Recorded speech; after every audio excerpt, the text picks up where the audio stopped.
Bugun Askania Building kompaniyasi bilan birgalikda hamkor texnikumlarning rahbarlari uchrashuv tashkil etdik va ushbu uchrashuvda ko'p ustuvor masalalar ko'rib chiqildi, muhokama qilindi.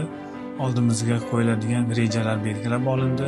O'ylaymizki, bizga taqdim etilgan rahbariyatning yangi taqdimot loyihasi biz uchun va umuman respublikamizning yoshlari uchun juda ham manfaatli bo'ladi va bu yo'lda biz barcha imkoniyatlardan foydalanib, ta'limning keyingi bosqichida yoshlarimizni o'qishni davom ettirish imkoniyatlarini qo'ldan kelgancha rag'batlantiramiz va bu uchun o'z imkoniyatlarimizni qo'ldan boy bermasdan foydalanamiz.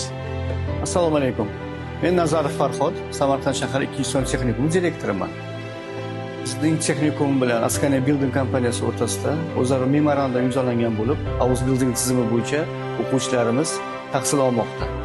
Bizning o'quvchilarimiz logistika yo'nalishi bo'yicha tahsil olishmoqda. 1 yil O'zbekistonda o'qib, 2 yilni Germaniyada o'qishni davom ettirishadi. Yani lozim bo'lgan jarayon bor. Bu o'quvchilarimiz tahsil olayotgan davomida, o'qishi davomida B1 sertifikatlarini olishlari kerak bo'ladi. B1 sertifikatini olgan o'quvchilarimiz 2 yil Germaniya davlatiga borib, o'qishlarini davom ettirib, bu yerda mutaxassis bo'lib, o'sha Germaniyaning ish beruvchi korxonalarida ish faoliyatlarini davom ettiradilar. Yangiliklar, g'oyalar oldik. U Toshkentga kelib bunday boshliqlar bilan, direktorlar bilan uchrashish juda ham katta motivatsiya berdi. Bundan rosa xursandmiz biz. Mana shu Toshkent shahriga yig'ildikdagini o'zaro gaplashib, bugungi kundagi har bir ta'lim muassasasida olib borilayotgan ishlarni yaxshi, mana yangi loyihalar ishga tushyapti. Xudo xolasa astoydil bo'lib ishlash niyatimiz bor. Kelajakda bo'ladigan ishlar yuzasidan keng ma'lumotlar berib o'tildi.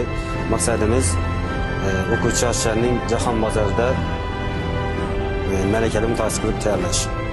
2026-yilda rejalashtirgan ishlarimizni hozirdan kelishib olib, qaysi yo'nalishlar bo'yicha qabullarni shakllantiramiz. Mana shular bo'yicha amaliy seminar bo'ldi, o'shandan qatnashib, o'zimiz kelajakda qiladigan ishlarimizni kelishib oldik.